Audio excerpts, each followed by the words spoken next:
샬롬 샬롬 샬롬 샬롬. 하나님 사랑합니다. 여러분 주 안에서 사랑합니다.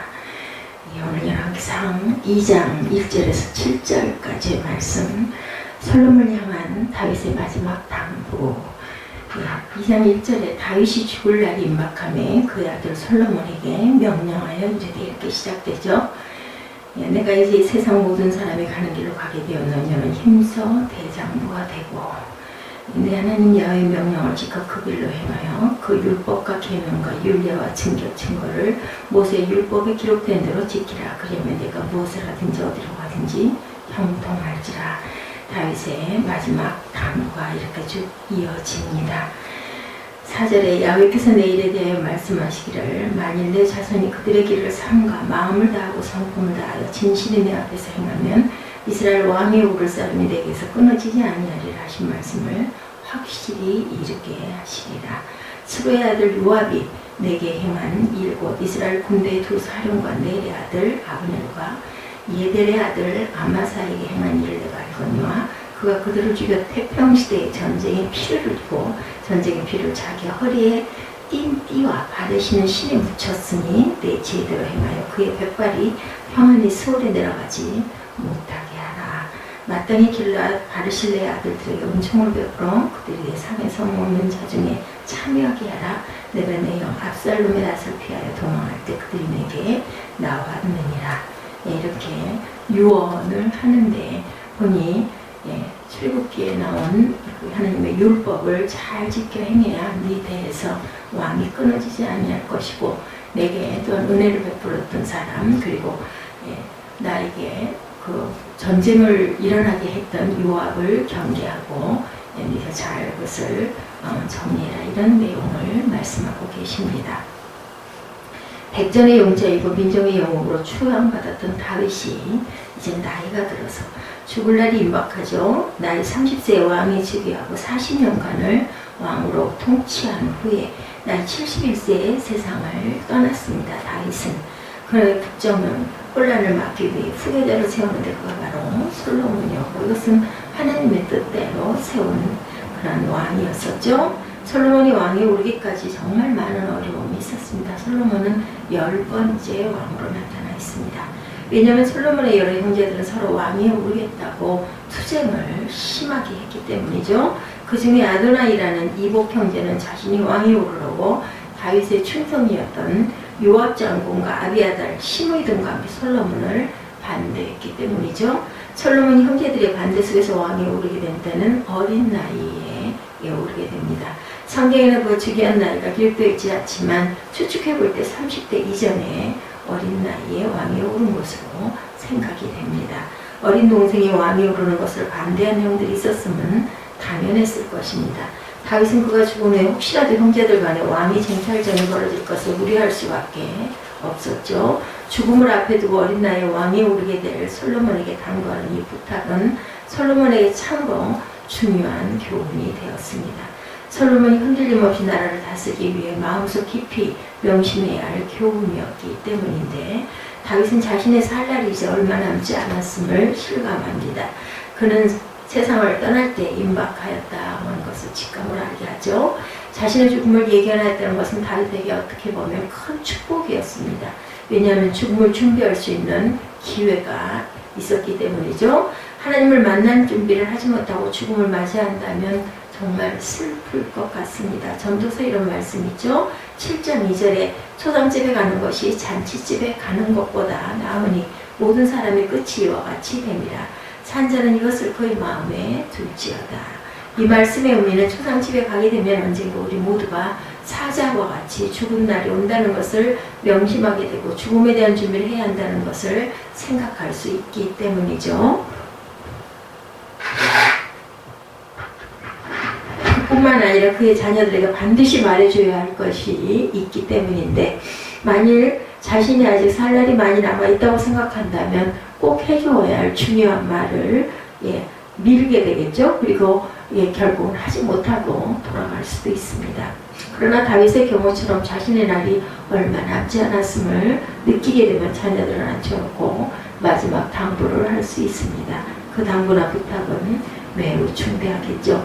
자녀를 사랑하는 부모로서 반드시 자녀들이 명심해야 할 것들을 말할 수 있기 때문인데, 자녀들이 귀를 기울이고 마지막 당부의 말을 명심해서 들으면 큰 복을 받게 됩니다. 부모들이 일생을 살면서 깨닫고 배운 것을 마음속 깊이 새겨서 자녀들에게 전하고 싶은 말은 자녀들에게 천국을 물려주는 것보다 또한 더 소중하기 때문이다. 오늘 함께 읽은 본문에 기록된 다윗의 마지막 당부는 어떤 것이 있나? 너는 입서 대전부가 되라. 2절에 이렇게 말씀하고 있죠. 이 말을 영어로 So be strong, show yourself a man, 이렇게 표현하고 있습니다. 나약하거나 허약한 자가 되지 말고 강한 자가 되라는 뜻이죠. 나라를 다스려야 하는 사람이 허약해서는 나라를 제대로 다스릴 수가 없을 것입니다. 다윗은 그의 어린 아들이 강한 왕이 되기를 바랍니다. 강해야 나라를 바로 이끌어갈 수 있음을 알았기 때문이죠. 허약한 틈만 보이면 반드시 그의 형제들이 솔로몬을 몰아내고 왕위에 오를 것을 염려했기 때문인데, 힘써 대장부가 되라는 말은 내 자신을 남자답게 강하게 보여야 한다는 뜻입니다. 소심하여 두려워하는 자는 대장부답지 못한 모습이고, 다윗은 그의 아들 솔로몬이 대범한 지도자가 되기를 바랐습니다. 왜냐하면 소심하고 허약한 마음가짐으로는 한 나라를 이끌어 나갈 수가 없기 때문이죠. 만일 솔로몬이 왕이 아니라면 비록 소심한 자라도 별로 문제될 것은 없을 것입니다. 그러나 나라를 이끌어갈 그러한 지도자라면 대장부가 되어야 한다는 것. 다윗이 이 당부의 말씀은 우리 그리스도인들이 반드시 명심해야 할 당부이기도 합니다. 우리 그리스도인들은 모두가 왕같은 제사장이 되었기 때문인데, 하나님의 자녀들은 이 세상의 노예와 같이 살아서는 안 됩니다. 사단이 종이 되어서도 안 되죠. 세상을 다스리고 세상을 이기며 살아가야 하기 때문입니다. 성경에는 하나님의 자녀들에게 강해야 하고 담대해야 할 것을 많이 강조하고 있습니다. 그 이유는 성도들은 영적인 전쟁터에 나가는 전사와 같은 자이기 때문이다. 항상 싸워서 세상과 싸워서 승리해야 되겠고, 그리고 또 사단의 모든 공격을 물리쳐야 되겠고, 영적인 싸움에 반드시 이겨야 합니다. 지게 되면 세상에 종이 노예가 되게 되기 때문이죠. 사단의 노예가 돼서 사단이 시키는 대로 살아가야 되고, 지게 되면 사단의 조종을 받게 되기 때문이다. 시편 36편 24편 야훼를 바라는 너희들아 강하고 담대하라. 하나님께서 여호수아가 가나안 땅에 들어가기 전에 당부하신 말씀도 이와 같습니다. 여호수아 1장 6절에 강하고 담대하라. 너는 내가 그들의 조상에게 맹세하여 그들에게 주리라 한 땅을 그 백성에게 차지하게 하리라. 하나님의 종들은 항상 이 말씀을 마음에 새겨야 합니다. 약한 자가 되지 말아야 되고 강하고 담대한 마음을 가져야 합니다. 왜냐하면 그리스도인들은 야훼를 바라는 자들이기 때문이죠. 야훼를 바라는 자들은 하나님을 믿는 자들을 의미합니다. 하나님의 도우심을 기다리는 자들을 말하죠. 성도들은 무슨 일을 하더라도 자신의 힘으로 한다고 생각하지 않습니다. 하나님의 능력으로 이 일을 하고 저 일도 해나가는 자들이고, 우리 교회에 지나간 날들을 돌이켜보면 과연 담대한 믿음으로 오늘까지 우리는 달려왔습니다. 돌이켜보면 어떻게 우리의 작은 능력으로 이곳까지 달려왔을까? 굉장히 놀라지 않을 수가 없는데, 우리가 신의 명간 하나님께서 신기한 방법으로 이 무거운 짐을 무겁게 느끼지 않고 잘 감당하게 하신 은혜가 있습니다. 감사한 마음은 이루다 표현하지 못할 정도로 대단하죠. 무엇보다 강하고 담대한 마음을 주신 하나님께 우리는 감사해야 되겠습니다. 오늘 함께 읽은 본문에 기록된 다윗의 마지막 당부는 과연 어떠한 것들인지 찾아보도록 하죠. 하나님께서 요구하시는 것을 지키라 이렇게 말씀합니다. 3절에 내 하나님 야훼의 명령대로 지켜 그 길로 행하여 그 법률과 계명과 율례와 증거를 모세 율법에 기록된 대로 지키라 이렇게 말씀합니다. 이 말씀을 영문 번역으로 읽어보면 Observe what the Lord your God require 이렇게 증거되죠. 이 말씀의 뜻은 너희 주 하나님께서 요구하시는 것을 지키라 이런 뜻이 됩니다. 다윗이 이 당부를 아들 솔로몬에게 한 이유는 무엇일까? 다윗은 40년 동안 나라를 다스리면서 많은 경험을 했습니다. 백성들이 왕에게 요구한 일들이 한두 가지가 아니었죠. 그 요구들을 일일이 다 들어줄 수가 없었습니다. 그리고 모든 백성들을 똑같이 기쁘게 해줄 수도 없는 노릇이었습니다. 멀리 갈 것도 없이 그의 자녀들의 요구만 보아도 그렇죠. 왕조 중 하나인 아도니아는 자기가 왕이 되겠다고 나섭니다. 다윗의 친실한 신하들을 끌어모아 자기 편으로 만듭니다. 다윗이 자기를 왕으로 세우지 아니하면 쿠데타를 일으켜서라도 왕이 되려고 하죠. 큰아들 압살롬은 자기가 왕이 되겠다고 왕궁을 점령했었고 다윗은 왕궁에서 쫓겨나갔습니다. 그의 신하들이 다윗을 배반하죠. 나라 꼴이 말이 아니었습니다. 이럴 때 누구의 요구를 들어야 할 것인가? 백성들은 백성들대로 요구가 많습니다. 한편의 말을 들어주면 다른 편에서 원망을 하고 백전의 용서에 온갖 경험을 쌓은 다윗도 감당하기 어려운 일들을 많이 당하는데 하물며 나이도 어리고 경험도 없는 솔로몬이 어떻게 나라를 이끌어 나가겠는가? 그 솔로몬에게 어떤 충고를 할 수가 있겠나? 다윗이 당부한 말은 바로 이 사람 저 사람 요구들을 다 들어주려고 하지 말고 내 하나님께서 요구하시는 것을 지키라. 솔로몬이 이 당부를 들었을 때 어떻게 생각했겠나? 아버지 다윗의 나이가 70이 되더니 정신이 어지러워졌나?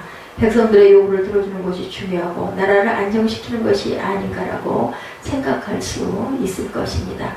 백성들의 뜻이고 하나님의 뜻이고 백성들이 하늘같이 섬기는 것이 중요하다고 생각할 수도 있을 것이나 다윗은 내 하나님의 요구하시는 것을 지키라 이렇게 말하죠. 하나님께서 요구하는 것이라는 것은 하나님의 뜻을 어린 나이에 솔로몬이 알 수가 없겠죠. 그는 자신의 지혜를 아무리 동원해도 하나님께서 그에게 요구하는 것이 무엇인지 알 수가 없었죠. 하나님께서 그때 그에게 나타나셔서 지시하는 것도 아니고 신비의 계시를 알 수가 없었습니다.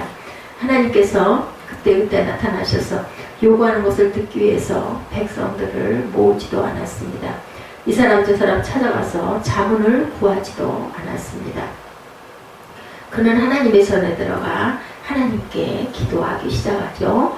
하나님께 간절한 제사를 드립니다. 하루 이틀 또는 며칠간 드리는 제사도 아니고 1000번제를 드렸다는 것은 그의 간절한 기도가 지속적으로 계속되었다는 것을 보여줍니다. 자신의 지혜나 능력으로 하나님의 요구하시는 뜻을 알 수 없다는 것을 알았습니다. 하나님의 뜻을 분별할 수 있는 지혜가 필요했겠죠. 그가 하나님께 1000번제를 드리던 날 하나님께 그가 질문합니다. 역대하 1장 7절에 그날 밤에 하나님이 솔로몬에게 나타나 그에게 이르되 내가 내게 무엇을 주랴 너는 구하라 하니 솔로몬은 망설이지 않고 그가 바란 것은 권력도 물질도 아니었죠. 백성을 다스릴 지혜를 주시옵소서 이렇게 기도하는 분이 있습니다. 지혜, 하나님께서 그에게 요구하시는 것이 무엇인지 알 수 있기를 바라죠. 이 지혜는 세상의 지혜가 아니었습니다. 세상 사람들이 추구하는 지식도 아니고 하나님의 뜻을 아는 지혜를 달라고 합니다. 사도 바울은 로마서에서 10장 2절이죠. 너희는 이 세대를 본받지 말고 오직 마음을 새롭게 함으로 변화를 받아 하나님의 선하시고 기뻐하시고 온전한 뜻이 무엇인지 분별하도록 하라 이렇게 말씀합니다. 오늘 함께 읽은 본문에 기록된 다윗의 마지막 당부는 또한 4절에 그 후손들도 하나님 앞에서 진실하게 행하라고 합니다. 후손들이 하나님 앞에서 진실하게 행하되 마음을 다하고 성품을 다하여 행하면 대대로 왕권이 그들에게 이어질 것이다. 다윗의 당부죠. 하나님의 축복이 당대에 그치고 만다면 큰 의미가 없습니다. 다윗과 솔로몬이 후대들이 대를 이어 축복을 받고 왕위가 계승되려면 후손들이 선도들의 길을 자세히 살펴보고 신실하게 조상들의 길을 걸어가야 한다는 말씀입니다. 다윗은 나이 들어 세상 모든 사람들에게 임하는 죽음을 맞이하고 천국으로 떠나가지만 그의 아들들과 아들들의 아들들이 다윗이 받은 그 축복을 받기를 바라는 마음이 간절했습니다. 그 축복은 저절로 임하는 것이 아니고 후손들은 먼저 선조들이 걸어왔던 믿음의 길을 자세하게 살펴보아야 합니다. 그들의 조상들이 어떻게 살아갔고 하나님의 축복을 받은 것이 무엇이었던가를 살펴보라고 권고합니다. 요즘 많은 젊은 사람들은 선대의 역사를 과소평가하는 경향이 많습니다.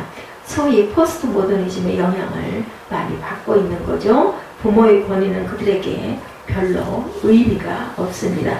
과거를 부정하려고 합니다. 그리고 최근에 한국 사회는 특히 세대 간의 갈등이 폭발하고 있다고 합니다. 그 결과로 세상을 보는 시각의 차이가 너무도 큽니다. 국가 간의 변화고 사회에 대한 시각이 크게 달라지고 있죠. 젊은이들은 촛불 집회에 달려나가 세상을 바꿔야 한다고 외치나 부모들은 나라의 장래를 걱정하며 우려스러운 눈길로 그들을 바라보지도 않을 수가 없습니다. 관점의 차이는 있을 수 있지만 대화가 단절되고 극단적인 의견의 충돌과 대립으로 치닫는 것은 굉장히 위험한 일이죠. 역사는 단절되어서는 안 됩니다. 이스라엘 백성들의 역사를 보면 워낙 역사의 굴곡이 크고 심했기 때문에 그들은 세대 간의 갈등이 엄청나게 컸고 애굽의 포로 시대의 부모들과 가나안에서 태어난 자들 간의 세대 차이뿐만 아니라 가나안에 입국한 부모 세대와 가나안에서 태어난 자녀들에게 간격은 클 수밖에 없었죠. 현대사에서 유대 본토에 거주하는 유대인들과 해외에 거주하는 해외파 거주인들 간의 이질적인 환경과 문화적인 배경에도 불구하고 그들은 나라가 위태롭고 국론은 하나로 뭉치고 나라를 지키려는 애국자들이 끊임없이 국내에서 일어나는 것은 놀라운 일이 아닐 수가 없습니다. 그럼에도 불구하고 거기에는 큰 충돌이나 대립 없이 민족의 역사를 이끌어갈 수 있었던 것은 민족의 정신을 이끌어가는 그들의 신앙이 있었기 때문인데 하나님께서 신명기에 32장 77절에 옛날을 기억하라 역대의 연대를 생각하라 내 아비에게 물으라 그가 내게 설명할 것이요 내 어른들에게 물으라 그들이 내게 이르리로다 이렇게 말씀합니다. 그리스도인들은 성경의 말씀에 귀를 기울여야 되겠죠. 본문이 우리에게 보여주는 말씀은 먼저 마음을 다하고 성품을 다해라. 신명기의 6장 말씀입니다. 마음을 다한다는 것은 하나님의 뜻을, 하나님의 마음을 가진다라는 그러한 뜻으로 나타내고 있습니다. 또한 두 마음을 가지고 하나님을 바로 섬길 수가 없겠죠. 절반은 이 세상을 사랑하는 마음을 가지고 절반은 하나님을 사랑하는 마음이 있어서는 안 됩니다. 그것은 세상을 온전하게 하나님을 사랑하는 마음으로 살아갈 수가 없죠. 한 사람이 두 주인을 섬기지 못한다고 성경은 분명히 말씀합니다. 성도는 오직 한 마음을 품어야 되겠다. 신명기 22장 9절에 내 포도원에 두 종자를 섞어 뿌리지 말아라. 그리하면 내가 뿌린 씨의 열매와 포도원의 소산이 다 빼앗김이 될까 하노라. 이렇게 말씀하죠. 너는 소와 나귀를 결의하여 갈지 말며 양털과 배실로 섞어 짠 것을 입지 말라. 이 말씀은 성도가 한 마음을 붙고 하나님을 섬겨야 함을 교훈하는 말씀입니다. 곡식을 심을 때 두 가지, 세 가지를 섞어 심으면 어느 한 가지 곡식도 거둘 수 없음 같이 성도가 두 마음을 품으면 하나님을 섬길 수 없다는 뜻이죠. 삶과 마음을 다하고 성품을 다하여 진실이 내 앞에서 행하면 하고 4절에 증거합니다. 이 말씀은 진실이 걸어가면 이라는 뜻이겠죠. 우리는 세상 모든 사람들이 가는 그 길을 걸어가는데 자신들이 걸어가는 그 길의 마지막은 각기 다릅니다. 다윗은 그의 아들 솔로몬이 다윗이 걸어갔던 그 믿음의 길을 잘 걸어가기를 바라고 마지막으로도 이것을 당부합니다. 그 길을 후손들이 걸어가면 하나님의 축복이 임하고 그 축복을 아무도 빼앗지 못하겠죠. 다윗의 후손들이 계속해서 왕권을 지키고 나아가서 물려주게 될 것입니다. 하나님의 축복의 손길이 거두어지지 아니할 것이다. 이렇게 약속하죠. 이 약속은 구원의 약속입니다. 마음을 다하고 성품을 다하여 믿음의 길을 걸어가는 사람에게는 왕같은 제사장의 길에서 떠나지 않을 수가 있겠다. 그리고 또한 그 후손들은 자자손손 그리스도 예수 안에서 얻게 되는 구원의 축복을 누리게 될 것입니다. 이 거룩한 하나님의 은총의 축복이 저와 여러분들의 가정과 후손들에게 계속되기를 주님의 이름으로 축복합니다. 기도하시겠습니다.